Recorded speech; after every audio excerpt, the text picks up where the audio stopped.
Hi, hello! Magandang umaga po sa inyong lahat at nandito na naman tayo nagbabalik at ito yung pag-uusapan natin ngayong araw. Ito na ata yung pinakasimple yet very powerful na remote control switch ang nakita ko. Simple lang yung design niya at walang masyadong, hindi siya masyadong complicated. This is a 1 channel 30 amps high power relay receiver module. Designed ito para mag-on or mag-off ng mga electrical appliances natin. Capable ito na mag-switch up ng 30 amps at 220 volts AC. So pwede siya sa high power appliances dahil 30 amps ang relay nito sa loob.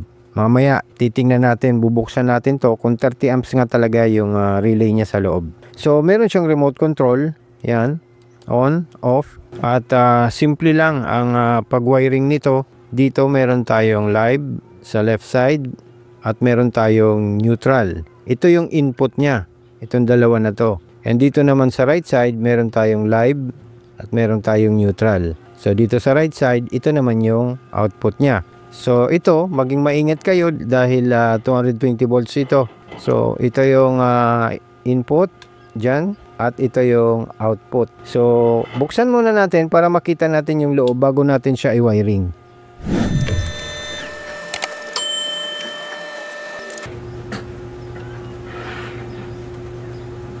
Okay, ito yung likod ng board niya.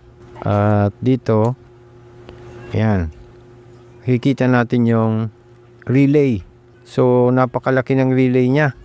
Meron tayong mga capacitor dito. Sa gilid, may LED light doon. At dito, may switch tayo dyan. Button. So, ewan ko kung makikita nyo yung details dito sa relay. Yan. Basa ba?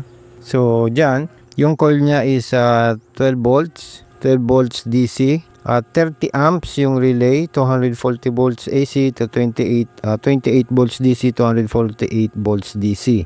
So ang brand is JQX. Yan, T90. Hindi ko masyado nang mabasa. So yan, nandyan yung yung diagram niya. Okay? Yan. So, okay, 30 amps relay at malaki. Yung iba kasing mga relay, mga maliliit lang. So ito, okay siya at talaga siya, malaki talaga siya ang relay niya. At dito naman yung niya sa remote sensor niya. Sige, ibalik na natin to at i-wiring natin para makita nyo kung paano ito. Napakasimple lang to na i-wire. So ibalik muna natin. Okay. So saan ba natin to pwedeng gamitin? Marami ako nito dahil napaka-ease ng paggamit nito. Napakasimple niya lang i-wire at yung remote niya, anytime ay pwede mo siyang i-on or i-off kung ano man ang gusto mong paganahin at hindi na kailangan ng masyadong wire. Ginagamit ko rin to sa pang ATS or automatic transfer switch natin, yung relay, para hindi na ako magmamanually off, i-off ko lang siya or on. So mapapower on or off na natin yung relay. So maraming pwedeng mapaggamitan ito. So sige, i-wiring natin siya. So dito kailangan natin ng ito lang. Meron tayo ditong plug, i-plug lang natin at i-connect natin to dito sa input niya. Yan, dyan. Pag nag-wiring kayo nito, make sure na maging maingat tayo. Ipit lang natin muna dahil lang naman, example lang. Pero kung ilalagay nyo na to sa tunay na setup, ay dapat meron na itong terminal lugs dyan or dapat mas mahigpit na yung pagkakalagay nyo.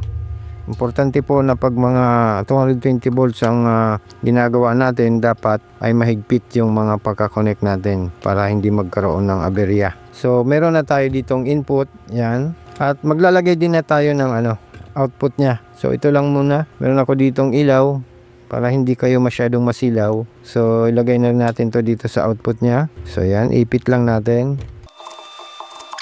Kita na ba? Okay. So, yan ang paka-wiring natin. So, ngayon, tingnan natin kung gagana na siya. Kung nakaset up na ba to dito.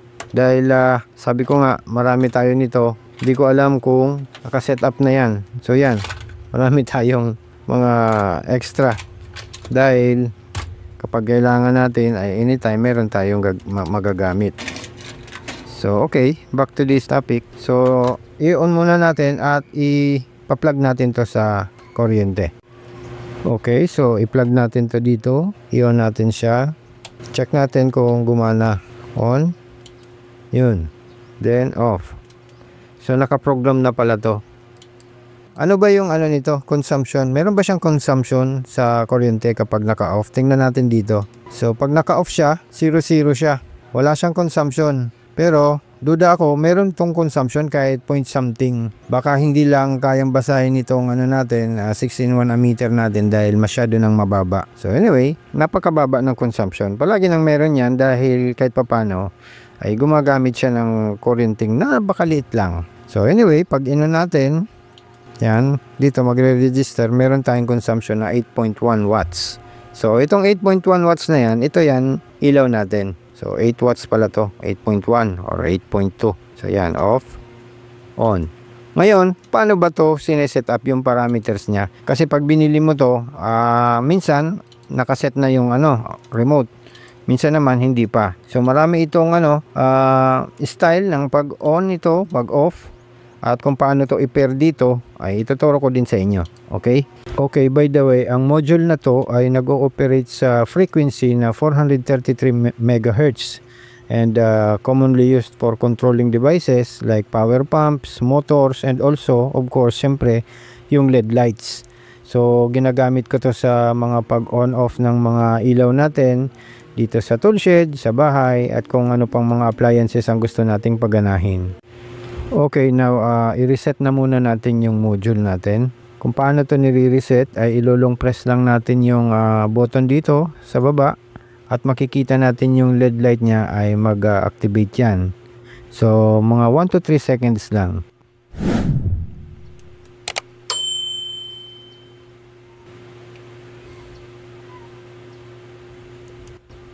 So ito hindi na to gagana ngayon. Yan, wala na siyang function dahil na-reset na natin yung module. So ngayon, punta tayo sa mode 1. Ang mode 1, i-click natin siya ng isang beses lang at makikita natin yung LED light ay mag-activate din yan. So click natin once. Yan.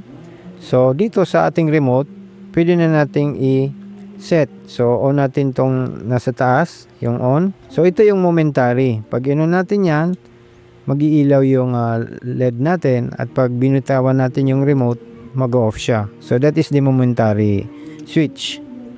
Okay? So now, let's go to the mode 2. Ano naman yung mode 2? Click ulit natin to. 1, 2. So dapat kada click nyo ay mag-iilaw yung LED natin para ma-activate. So click naman natin tong on. Okay? So ito naman yung on-off. On, off. So dito, naging on-off na yung isang button lang. On, off. Kung gusto nyong hindi na gamitin tong isa. So, on, off. Okay, now, let's go to the mode 3. So, again, press natin ng 3 beses. 1, 2, 3. Yan. Set natin yung on at yung off. Okay, so bumalik na tayo dun sa dating normal working condition niya. Meron tayong on, meron tayong off. Okay, so ganun lang. Ano naman yung number 4? I-check natin. Okay, now dito naman sa mode 4, ito yung time delay niya. Meron siyang time delay na seconds na kapag inactivate natin, pag in-on natin yung remote, ay mag-o-off siya ng certain seconds dito sa mode number 4. So, lagay natin sa mode number 4. Okay. 1, 2, 3, 4. So, i-activate natin yung remote natin. Yan. Then, urasan natin siya. Lagyan natin ng timer. I-on natin. Paano ko ito mapagsabay? Okay, sige on. Yan. So, dapat 5 seconds. Yun, nag-off na siya. Ang bilis naman. Okay, ulitin natin. On. Mali. Wait. Hindi ko kasi mapagsabay yung relo natin. Anyway, sige. Ulitin natin. Nahuli na naman ako. Anyway, basta nakita nyo lang yung idea. So, medyo nalit lang yung pagpipindot ko sa relo natin. So, now dito naman, sa mode 4 to 4, 5, 6 hanggang 8 ay ito yung time delay niya. check natin yung mode 6, mode 5. So sa mode 4, may time delay siya na 5 seconds. So sa mode 5 naman ay 10 seconds yun. So try lang natin. 1, 2, 3, 4, 5. Then activate ulit natin yung remote. Then let's try orasan ulit natin. Yan, ganyan para mas maganda. Nalit na naman tayo. Anyway, 10 seconds yan, mag-off yung ilaw natin dun. Yan. Okay, so naano lang yung pag-timer ko. Hala. Yan. So, ganun po yun. Dito naman sa 7, 1, 2, 3, 4, 5, 6, 7. Activate. So, pag ino naman natin yan, 15 seconds na yan ngayon. Yan. Parang nasaktuan ko Check nga natin kung tama. 15 seconds.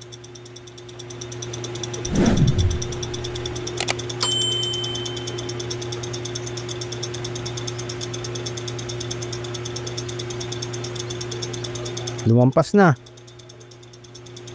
Ayun, 20 seconds pala siya. Anyway, ganun yun. So, meron tayong timer hanggang sa mode 8. Okay, so hanggang dun lang po ang ang mode niya. At ang yung mode 9, 10, 11 hanggang 12 ay para-parehas na lang yung time delay. So, pwede nyo na rin i-discover yun. So, sa pag-test ko nito, hanggang 20 seconds lang talaga yung yung delay niya. Ngayon, ilalagay ko yung link kung saan ko to nabili para meron kayong idea. Scrutinize niyo din yung store. Hindi naman tayo nag-endorse nito. Shinare ko lang sa inyo baka magamit nyo sa mga setup nyo, sa mga appliances nyo sa bahay. So maganda siya at meron siyang relay. Yung relay niya ay 12 volts at kino-convert yun ng mga circuit nito para mag-output ng 220 volts AC. So yan, kahit mga simpleng bagay lang to ay sana ay nakatulong sa atin sa mga pang-araw-araw nating electrical life sa ating mga bahay. At sana ay may nakuha kayong tips o konting aral dito. Sana nakatulong sa atin. Hanggang dito na lang po ang video natin. At subscribe lang po kayo dyan sa baba. At kung may katanungan kayo ay drop it down sa comment section para masagutan natin sa abot ng ating makakaya. So once again to everyone, God bless you all and keep safe always. Bye!